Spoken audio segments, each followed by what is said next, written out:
व्यक्तित्व की परख। एक बार हाथियों का एक झुंड हिमालय की उपत्यकाओं में घूम रहा था। तभी सहसा जोरों का तूफान आया।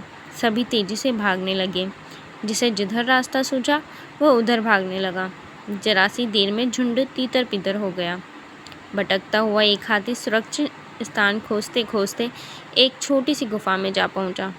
उसमें बस आराम से हाथ पैर फैलाकर बैठने भर की ही जगह थी। अरे इतनी ही जगह बहुत है, ऐसा मन ही मन सोचकर वह हाथी गुफा में जा बैठा। उसने अपनी सूंड आसमान की ओर उठाई और दोनों हाथ जोड़कर चिंघाड़ा, प्रभु तू ही आश्रितों को शरण देता है। तभी बाहर जोरों की बिजली भी कड़की, मानो वह भी कड़क कड़क कर हाथी की बात का समर्थन कर रही हो। बिजली के प्रकाश में गुफा के द्वार से सटे पत्थर की दरार में हाथी ने देखा कि बाहर एक अजगर भी बैठा है। वह ओलों की मार से ठिठुर रहा है। विशालकाय अजगर दीवार से बिल्कुल सटकर बैठा था, जिससे ओलों की मार से कुछ तो बचाव हो सके। यह देखकर हाथी को अजगर पर दया आ गई।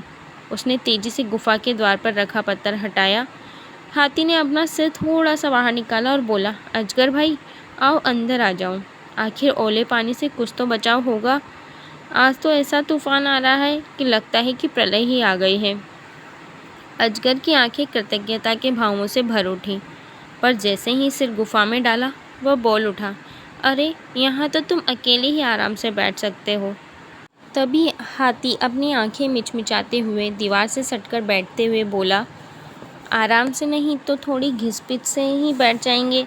आखिर सदा तो यहाँ रहना नहीं है, कभी ना कभी तो तूफान थमेगा ही।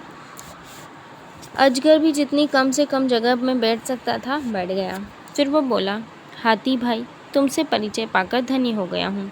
संकट की घड़ी में जो दूसरों की बात सोचता है, अपना सुख छोड़कर उनकी सहायता करता है, वास्तव में वही महान होता है। तभी हाथी जोरों से चिंगाड़ा। उत्तर में लगा जैसे दूर से कोई हल्की सी आवाज़ आई। तो हाथी बोला, तुमने सुना क्या कुछ? तभी अजगर चौकन्ना होकर बोला, मुझे तो कुछ भी सुनाई नहीं देता, लगता है द्वार पर कोई आया है। इस प्रकार कहकर हाथी फिर से बाहर झांका। बाहर एक छोटा सा मोटा सा भालू था। तूफान के कारण वह अधमरा हो रहा था। हाथी ने जल्दी से द्वार का पत्थर हटाया और बोला, तेजी से अंदर आ जाओ। भालू अंदर तो घुस गया, पर अब वहाँ तीनों के खड़े होने की जगह भी नहीं थी। तभी अजगर बोला, ऐसा करता हूँ भाई, मैं बाहर चला जाता हूँ, तुम दोनों बैठो। मैंने बेकार ही तुम्हें कष्ट दिया, मैं भी बाहर चला जाता हूँ, जीवन तो होगा तो बच ही जाएंगे। भालू भी यह कहते हुए बाहर की ओर जाने लगा। हाथी ने अजगर की पूंछ खींचते हुए कहा, अरे कहाँ चले तुम? बड़ी जल्दी मचाते हो समस्या का हल ढूंढने में। मैंने सोच लिया है क्या करना है। तो अजगर और भालू ने एक साथ पूछा, क्या तुम बाहर जाओगे? तो हाथी गंभीर स्वर में बोला, नहीं, हम में से कोई भी बाहर नहीं जाएगा। तो अजगर ने आश्चर्य से पूछा, अच्छा तो फिर कैसे होगा सब कुछ? होगा ये है कि भालू भैया मेरी पीठ पर बैठ जाएगा। इस प्रकार हम तीनों को ही यहाँ बैठने की जगह मिल जाएगी। तीनों को ही तूफान से बचना है। भालू अब तक कुछ सोच पाता कि हाथी ने झट अपनी सूंड से पकड़कर उसे पीठ पर बिठा लिया। भालू बोला, हाथी दादा, मुझ मोटे के बोझ से तुम्हारी पीठ दुख जाएगी। तब जवाब में हाथी बोला, चुप रह रे, ज़्यादा ना बोल, बहुत करे तो तूफान थमने पर मेरी पीठ दबा देना, मालिश कर देना, और नहीं तो क्या। हाथी प्यार से उसके सर पर चपत लगाते हुए बोला। पूरे एक दिन और एक रात तूफान चला। तूफान थमने पर हाथी, अजगर और भालू बाहर निकले।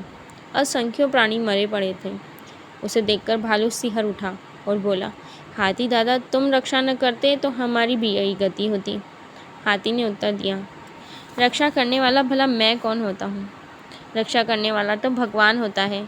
मैं तो बस इतनी सी बात मानकर चलता हूँ कि जैसे सुख दुख हमें होता है वैसे ही दूसरों को भी होता है, इसलिए अपने साथ साथ औरों का भी ध्यान रखना चाहिए। तभी अजगर बोला, पर कितने व्यक्ति ऐसा कर पाते होंगे? उपदेश देना सरल है, उसे व्यवहार में लाना उतना ही कठिन है। भालू भी सिर हिलाते हुए बोला, हाँ, इसीलिए तो व्यक्ति जो कुछ कहता है उससे नहीं, जो कुछ वह आचरण करता है उससे उसकी परख होती है। व्यवहारी वह दर्पण है जिसमें किसी का वास्तविक रूप सहजता से देखा जा सकता है। मोड़ पर आकर सहसा ही हाथी ठिठका और बोला, अच्छा भाई, अब विदा, मेरा रास्ता अब तुमसे अलग होता है। भालू और अजगर दोनों विनम्रता से सिर झुकाकर हाथ जोड़कर बोले, दादाजी, आपने स्वयं कष्ट सहकर भी हमें शरण दी, हमारा जीवन बचाया है। यह हम कभी भी नहीं भूलेंगे। यह हमारा सौभाग्य होगा कि आपके लिए कभी भी कुछ कर पाएंगे। भगवान तुम्हारी यह भावना सदैव बनाए रखे, तुम्हें सुख शांति दे। हाथी ने आसमान की ओर सूंड उठाकर ऐसा कहा। फिर वह दोनों के सिर पर प्यार से हाथ फेर कर आगे बढ़ गया। जब तक वह आंखों से ओझल नहीं हो गया, भालू और अजगर उसे एकटक देखते रहे। अजगर फुसफुसाकर बोला, संसार में न धूर्तों की कमी है, न ही महान आत्माओं की। हमें अच्छे व्यक्तियों का ही अनुकरण करना चाहिए, जिससे यह जीवन सफल और सार्थक बने। भालू ने भी सहमति में सिर हिलाया। फिर हाथी को उदारता की प्रशंसा करते हुए उन दोनों ने भी विदा ले ली और अपने अपने रास्ते चल दिए। उम्मीद करती हूँ आपको हमारी आज की कहानी पसंद आई होगी। कहानी पसंद आई तो वीडियो को लाइक करें, शेयर करें और सब्सक्राइब करें।